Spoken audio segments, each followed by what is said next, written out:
जवाहरलाल महोदय जो है अपने तरह से तानाशाही तरीके से विश्वविद्यालय को चलाना चाहते थे, तो हम तो समझते हैं कि हमारे तत्कालीन कुलपति महोदय जवाहरलाल सर ही इसके लिए पूर्ण रूपेण जिम्मेदार हैं। पूरा का पूरा इसका दोषी अगर कोई है तो प्रोफेसर जवाहरलाल है। 3 साल का टेन्योर पूरा करके जवाहर साहब चले गए, लेकिन अब आप बहुत तेज आवाज में उनके खिलाफ बोल रहे हैं, ऐसा क्यों? तेज आवाज में सर, आपने भी पहले भी हमारा एक इंटरव्यू लिया था कि 10 में से जो है 100 में से कितने मार्क्स उनको आप देंगे, तो हमने कहा कि वो मार्क्स देने लायक है ही नहीं, फिर भी 10 अंक जो है बहुत है उनके लिए। लेकिन उस समय भी हम जो है कई बार उनके कई जो ऐसे कार्यों का जो है हम लोगों ने विरोध किया था, लेकिन है क्या, उनके कलम में पावर होती है। तो इस तरीके से जो हमारी बात को अनसुना कर दिया जाता था, हमारी बात को नहीं सुनता था। हम तो शिक्षकों के लिए हमेशा अपनी आवाज बुलंद करते रहते हैं।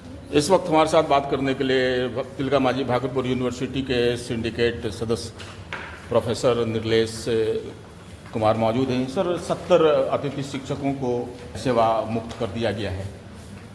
सरल शब्दों में ये कहा जाए कि हटा दिया गया है नौकरी से, तो क्या कहना चाहेंगे सर आप? जो भागलपुर विश्वविद्यालय के तरफ से विज्ञापन निकाला गया था 148 पद के लिए, और उसमें तत्कालीन वाइस चांसलर प्रोफेसर जवाहरलाल के द्वारा केवल 70 अतिथि शिक्षकों की नियुक्ति किया गया। और उस समय भी हम लोग कह रहे थे कि जब 148 है तो 148 की नियुक्ति होनी चाहिए। और किस प्रक्रिया के तहत किया गया, तमाम समाचार पत्रों में भी उस समय जो है आया था। और इसके लिए दोषी हम समझते हैं, क्योंकि उस समय हेड जो है हमारे प्रोफेसर जवाहरलाल कुलपति जी महोदय थे, और उन्होंने जो कमेटी गठित किया और जिस प्रक्रिया के तहत इनकी नियुक्ति हुई, तो नियुक्ति करने वाले जो अधिकारी हैं, और हम तो समझते हैं अधिकारी क्या, सबसे पूरा का पूरा इसका दोषी अगर कोई है तो प्रोफेसर जवाहरलाल है। मैंने और हमारे जो अध्यक्ष महोदय हैं डॉक्टर मुशफिक आलम, ये दोनों उस समय भी यहाँ के पदाधिकारी महोदय को भी हमने कहा कि ये प्रक्रिया गलत हो रही है।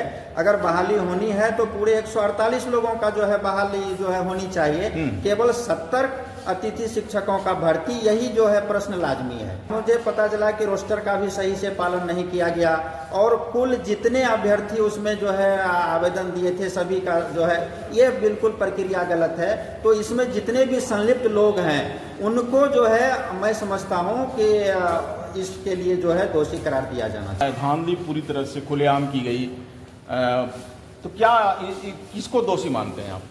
इसमें देखिए, तत्कालीन जो माननीय कुलपति थे प्रोफेसर जवाहरलाल, मैं तो उन्हीं को मानता हूँ, इसलिए कि उनके देखरेख में सारा कार्य जो है ये चल रहा था। और किसी को मैं जो है नहीं कह सकता हूँ कि ये दोषी है वो दोषी है। प्रोफेसर जवाहरलाल इसके लिए उत्तरदायी हैं, और आज जो 70 अतिथि शिक्षक हटाए गए उसके लिए भी दोषी हैं हमारे पूर्व कुलपति माननीय जवाहरलाल सर।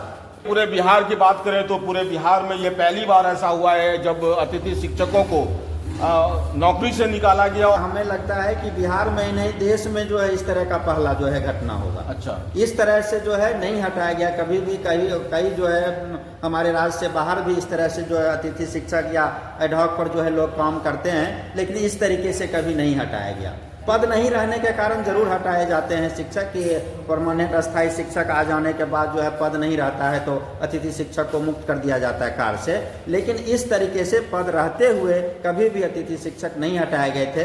लेकिन मैं यहाँ पर यही अपनी बात कहना चाहूँगा कि जो कमेटी बनाया गया था इस भर्ती प्रक्रिया के हेतु, और वह कमेटी का रिपोर्ट जो है लोक भवन तक गया, और वहाँ से जो निर्देश आया, मैं समझता हूँ कि उनको भी ये लगा होगा कि ये गलत प्रक्रिया के द्वारा इनका भर्ती हुआ है, इसलिए इनको जो है हटा दिया गया है। तो इस भर्ती प्रक्रिया के लिए जो दोषी हैं, जिन्होंने विज्ञापन निकाला और तुरंत रात के 12 बजे और भोर में 3 बजे 4 बजे जो है साक्षात्कार लेना, ये कहाँ तक न्यायोचित है? आपको नहीं लग रहा था कि एक इंजॉयमेंट हो रहा था? नहीं, ये इस तरह का जो है कहीं पर भी आप देखिए इंटरव्यू नहीं, इंजॉयमेंट चल रहा था, ऐसा नहीं लगता? अब ऐसा ही कह सकते हैं। जब क्या कुल मिला के ये कहा जा सकता है कि 70 अतिथि शिक्षकों के साथ नाइंसाफी हुई है? अब सर क्या कहा जाए, जब प्रक्रिया जो है गलत करार दे दिया गया है तो उसके साथ तो नाइंसाफी जरूर हुई।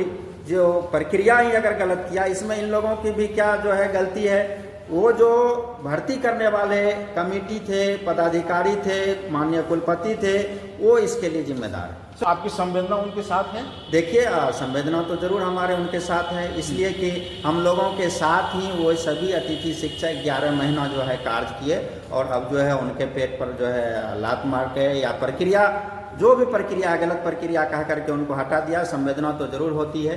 निर्मल जी, न्यूज़ 21 से बात करने के लिए बहुत बहुत शुक्रिया आपका। धन्यवाद।